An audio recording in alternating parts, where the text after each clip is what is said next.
Hello and welcome guys, आप सबका स्वागत है हमारे यूट्यूब चैनल में भोजपुरी एक्सटी यूट्यूब चैनल में। अगर आप सब इस चैनल को सब्सक्राइब नहीं किए हैं तो प्लीज़ सब्सक्राइब कर ले ताकि भोजपुरी से रिलेटेड न्यूज़ सबसे पहले देखने को मिलेगा। आज हम बात करने वाले हैं पावर स्टार पवन सिंह के बारे में, तो वीडियो को पूरा वॉच कीजिएगा।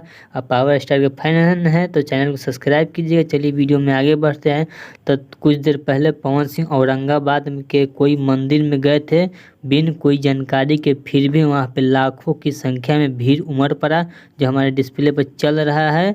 आप वहाँ से देख सकते हैं पवन सिंह बिना बताए औरंगाबाद के कोई मंदिर में जाकर दर्शन किए हैं, फिर भी बिना बताए लाखों का भीड़ उमड़ पड़ा है। जब जान जाइए पवन सिंह काराकाट जाएंगे, जो सब कोई जान रहा है। जो पावर स्टार पवन सिंह काराकाट में 23 अप्रैल को जाने वाले हैं, तब वहाँ की संख्या कितना अमाउंट बढ़ जाएगा, पावर स्टार के दर्शक कितना सारे जाएंगे, वह जाने पर बुझाएगा। पावर स्टार पवन सिंह का क्या भाषण होता है, क्या मुद्दा होता है, वह सब बाद में बुझाएगा। 23 तारीख को सब पता चल जाएगा।